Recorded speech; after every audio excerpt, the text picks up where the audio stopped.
Volunteers, what's the most disturbing thing you've uncovered at a nonprofit? Our shelter was famous for its miracle rescues of purebred dogs. The miracle was that our director, Susan, was buying their lookalikes from puppy mills for $50 a pop. I started volunteering at the shelter in college. It was my whole life.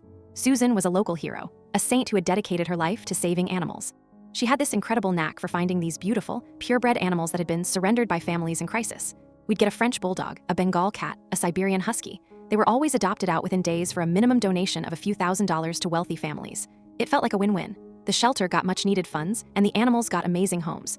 I was promoted to handle the intake paperwork. That's when I started noticing things that felt off. A purebred golden retriever would be surrendered with very vague paperwork. No vet history, no microchip, just a handwritten note. It would be adopted for a $5,000 donation. 3 weeks later, another purebred golden retriever, almost identical, would be found as a stray. The cycle repeated constantly. I tried to convince myself it was a coincidence. I loved Susan. I loved the shelter. I didn't want to see it. The discovery happened on a cold Tuesday night. I was staying late to organize the medical supply closet. Tucked away under a box of expired flea medication, I found a plain black ledger. It wasn't the shelter's official donation book. This one was different. My hands trembled as I opened it. It was Susan's handwriting. Each page detailed a secret transaction. On the left side, sale of surrendered Bengal to breeder's name, $4,500. On the right side, purchase of replacement tabby from puppy mill name, $75. It was all there, dozens and dozens of entries. She was selling the valuable purebreds out the back door to illegal breeders and pocketing the cash.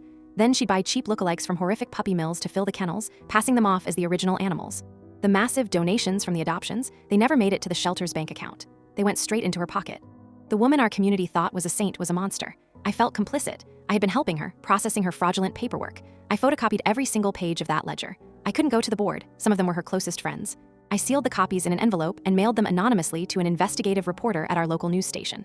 The story broke on the night of the shelter's biggest annual fundraising gala. I was there, serving drinks.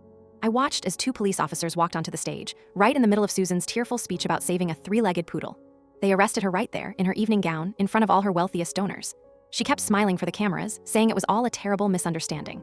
The shelter almost closed. The scandal was so huge, but the community rallied to save it. I'm the new director now, and every time a purebred comes through the door, I still get a knot in my